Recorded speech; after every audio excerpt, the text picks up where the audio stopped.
पैद किस्त 4। एक सियाह land cruiser हवेली के वसी वाओ अरीज सहन के सामने आहिस्ता से आकर रुकी। गाड़ी के दरवाजे से सियाह रंग के लिबास में मलबूस और उसी रंग की गर्म शाल ओढ़े ज़ारून बाहर निकला। इसके चेहरे पर एक संजीदा सुकूत तारी था। हवेली के अंदर दाखिल होते ही मुलाजिम मोदबाना अंदाज में सलाम करते गए, मगर ज़ारून उन सब को नज़रअंदाज करता हुआ सीधा ऊपरी मंजिल पर वाक़ई लाइब्रेरी की जानिब बढ़ा। वो जिस रास्ते से गुज़रता वहाँ खामोशी छा जाती। लाइब्रेरी में पहुंचकर वो भारी सांस लेता हुआ एक सोफे पर बैठ गया और सर की पुश्त टिकाकर आंखें मौनद लीं। किताबों से सजे कमरे में सुकूत छा गया। लाइब्रेरी के साथ ही एक बेडरूम का दरवाज़ा खिला और सफ़ेद रश 70 साला बुजुर्ग आहिस्ता आहिस्ता अंदर दाखिल हुए। ये थे राना क़य्यूम, ज़रून के दादा, जिनके चेहरे पर फ़हम, ज़ब्त और दर्द का संगम झलक रहा था। तो हो गया तुम्हारा बदला पूरा, राना ज़ारून। उनकी आवाज़ में तनज़ था। ज़ारून ने आँखें बंद रखीं। वो जो कुछ कहने आया था राना क़य्यूम को पहले से मालूम था। मैंने तुम्हें रोका था, कहा था कि इस इंतकाम के पीछे मत जाओ, इंसाफ का इख्तियार अल्लाह को दो, मगर तुम बाज ना आए। अब बताओ क्या मिला? दिल को सुकून मिला। क़य्यूम साहब राकिनक चेयर पर बैठ गए। उनकी आवाज़ में लर्जिश थी, जैसे यकीन नहीं आ रहा हो कि उनका ज़ारून ऐसी संगीन हद तक जा सकता है। ज़ारून आहिस्ता से सीधा होकर बैठा। इसके चेहरे पर अज़ियत और नदामत साफ झलक रही थी। नहीं मिला दादा हुजूर, बल्कि जो थोड़ा बहुत सुकून था वो भी छन गया। मुझे समझ नहीं आ रही, ये सब कैसे हो गया? मैं कैसे धोखा खा गया? मैंने खुद सारा को उस शख्स के साथ देखा, वो इब्राहिम ही था। फिर वो उसका बाप कैसे नहीं हो सकता? अगर वो बाप नहीं तो सारा इसके साथ क्या कर रही थी? ज़ारून की आवाज़ में बेबसी थी और नज़रें खला में गुम। अभी भी तुम वही सोच रहे हो जो पहले सोचा था? ज़ारून, मैं तुम्हें कैसे समझाऊं कि अगर इब्राहिम मुजरिम था तो सज़ा सिर्फ उसे मिलनी चाहिए थी, उसकी बेटी को नहीं। वो इब्राहिम की बेटी हो या ना हो, तुमने गुनाह किया है। अब राना क़य्यूम की आवाज़ में सख्ती आ चुकी थी।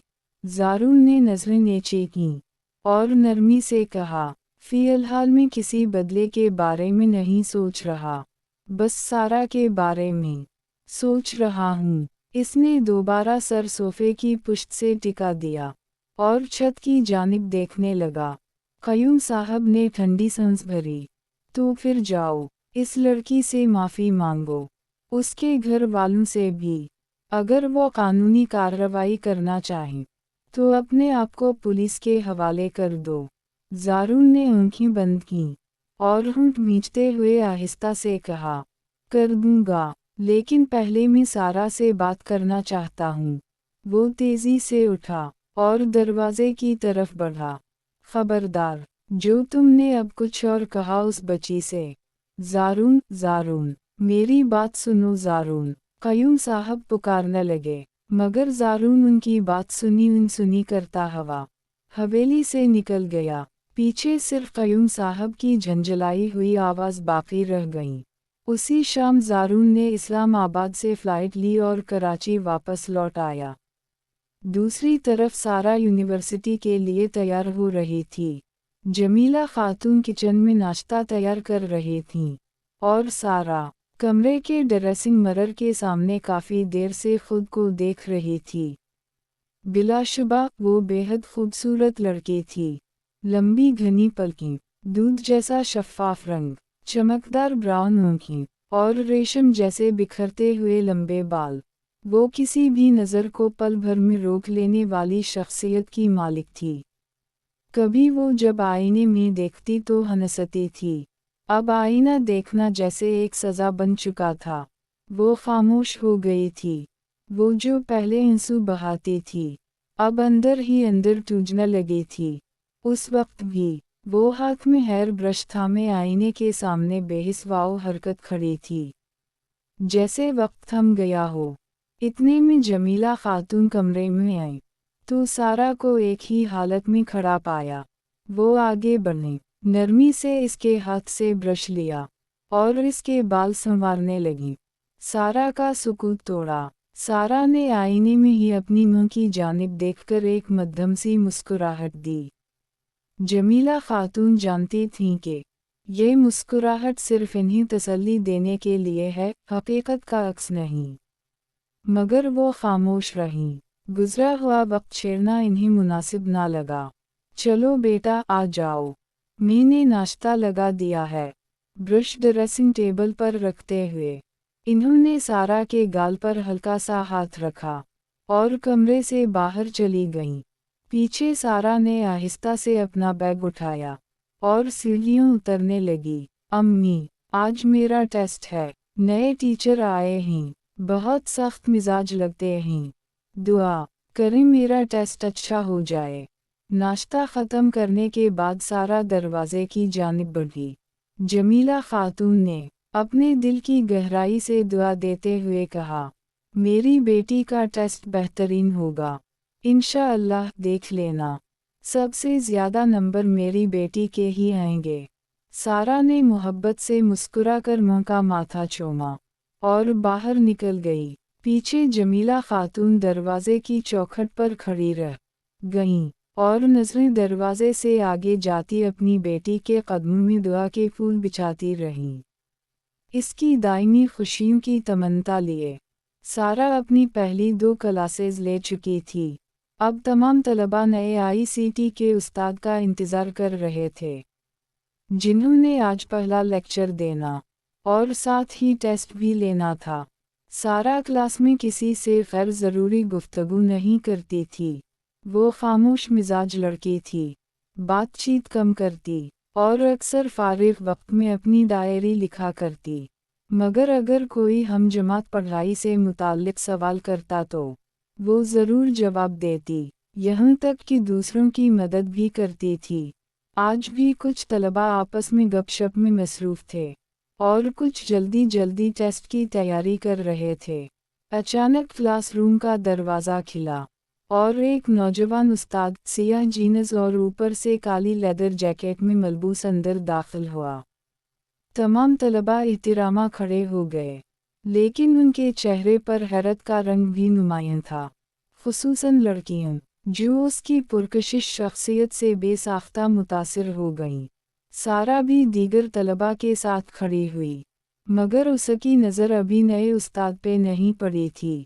सिट डाउन प्लीज़, वो आवाज़ पिघले हुए शीशे की तरह उसके कानों में पड़ी। सारा जैसे पत्थर की हो गई। उसके इर्द गिर्द सब तलबा बैठ गए, मगर वो अब भी खड़ी लरज़ रही थी, जैसे ज़मीन पैर के नीचे से निकल गई हो। आप भी बैठ जाएं, यही आवाज़ फिर उभरी, और इस बार उसने बमुश्किल हिम्मत मजतमा करते हुए सर उठाया। सामने ज़ारून खड़ा था, वही ज़ारून जो उसकी ज़िंदगी का सबसे तारीक बाब बन चुका था। ज़ारून भी उसे ही देख रहा था, खामोश, जामिद और निगाहों में एक गहरी खलिश लिए। सारा अभी चीख पड़ती या शायद आंसू बहा देती कि उसी लम्हे उसके साथ बैठी नीलूफर ने उसका हाथ थामा और झुककर सरगोशी की। पता है सर बहुत हैंडसम हैं, लेकिन ये क्या तरीका है यूं घूरने का। नीलूफर को लगा सारा उनकी शख्सियत से मुतासिर हो गई है और इसलिए नज़रें हटाना भूल गई है, जबकि सारा तो अभी तक लरज़ रही थी। उसे समझ नहीं आ रही थी कि ये ख्वाब है या हकीकत। ये आदमी फिर से क्यों आ गया है। दिल की धड़कनें बेतरतीब हो चली थीं। उसने कांपती आवाज़ में बमुश्किल नीलूफर से कहा, मेरी तबीयत ख़राब हो रही है, मुझे बाहर जाना है। नीलूफर घबरा गई। सारा का रंग उड़ चुका था। सर, मेरी फ्रेंड की तबीयत काफ़ी ख़राब हो रही है, क्या वो क्लास से बाहर जा सकती हैं? नीलूफर फ़ौरन खड़ी होकर बोली।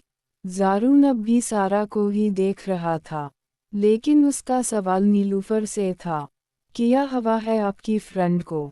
तमाम तलबा मोड़कर सारा को देखने लगे। नज़रों के इस बूझ ने सारा को मज़ीद बेचैन कर दिया।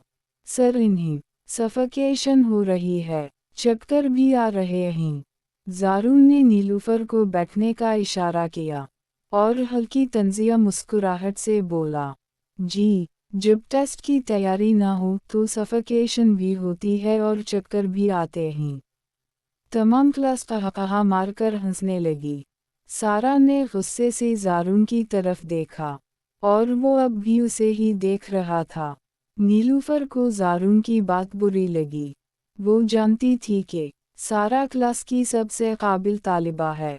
ज़ारून बखूबी जानता था कि सारा उसकी मौजूदगी पर रद्दअमल ज़रूर देगी। उसने अंदाज़ा लगाया था कि शायद वो चीख पड़ेगी, चीखें मारेगी, या मुमकिन है बेहोश हो जाए। मगर सारा ने जिस हौसले और खामोशी से खुद को संभाला, वो ज़ारून के लिए हैरत का बाइस था। इसने माहौल को नॉर्मल रखने के लिए तलबा को टेस्ट के लिए तरतीब से बैठने की हिदायत दी। सारा की आंखों से मुसलसल आंसू बह रहे थे। वो निगाहें झुकाए खामोशी से आंसू पोंछती रही। नीलूफर उसकी कैफियत को देखकर रंजीदा हो गई। वो जो कुछ लम्हे पहले ज़ारून की शख्सियत से मुतासिर हुई थी, अब उसे बेजारी महसूस होने लगी। सारा दिल ही दिल में अपनी मां को पुकारने लगी, अम्मी, कहाँ हैं आप? प्लीज़ आ जाएं, मुझे यहाँ से ले जाएं, वरना ये आदमी इस बार वाकई मुझे ख़त्म कर देगा। उसके मुंतशिर ख़यालात को ज़ारून की आवाज़ ने तोड़ा। चलें, टेस्ट शुरू करते हैं, सब तैयार हैं? यस सर, क्लास ने बैक आवाज़ जवाब दिया। गुड। ज़ारून ने सवालात तकसीम किए और टेस्ट का वक्त बताते हुए माहौल को संजीदा कर दिया।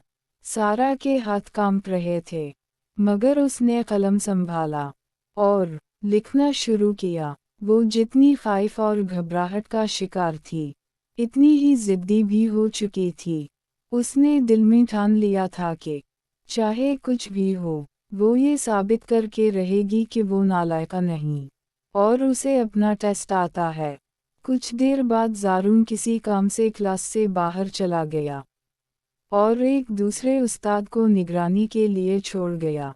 ज़ारून की गैरमौजूदगी ने सारा को कुछ हद तक सुकून दिया। उसकी गिरफ्त कलम पर मजबूत होने लगी और वो दिल जमी से पर्चा हल करने लगी। 10 मिनट गुजर चुके थे। ज़ारून वापस नहीं आया था। सारा का खौफ कुछ धंधला पड़ने लगा था। अब वो पूरी तेज़ी से लिख रही थी। उसकी ख्वाहिश थी कि टेस्ट मुकम्मल होते ही ज़ारून के आने से पहले यहाँ से निकल जाए। लिखते लिखते उसका कलम हाथ से गिर गया। वो झुकने ही वाली थी कि किसी ने उसके पर्चे पर खामोशी से एक कलम रख दिया। उसने बिना देखे कलम उठाया और लिखना जारी रखा, लेकिन उसे महसूस हुआ कि कोई उसके आंसर पर खड़ा है। पर्चा मुकम्मल करने के बाद जब उसने शुक्रिया अदा करने के लिए सर उठाया, तो सांस जैसे रुक गई। वो ज़ारून था, उसका चेहरा, उसकी आँखें, बिल्कुल सामने, इतने करीब कि माजी का हर लम्हा आँखों के सामने घूमने लगा। आंसू बेकाबू होकर बहने लगे, उसके हाथ कांपने लगे। ज़ारून ने उसकी हालत देखी तो इज़्तिराब उसके चेहरे पर भी नुमायां हो गया। अगर आपकी तबीयत ख़राब है तो आप बाहर जा सकती हैं। ज़ारून ने उसका पेपर उठाया और पानी की बोतल उसके सामने रखी। सारा कुछ कहे बगैर फ़ौरन क्लास से बाहर की तरफ भागी, लेकिन उसके कदम उसका साथ ना दे सके। क्लासरूम के दरवाजे पर ही वो लड़खड़ाई और बेहोश होकर ज़मीन पर गिर पड़ी। ज़ारून फ़ौरन लपका, मगर उससे पहले नीलूफर और एक और तालिबा ने उसे संभाला और फ़ौरन स्टाफ रूम ले गईं। ज़ारून लबों को सख्ती से भैंचकर वहीं खड़ा रह गया।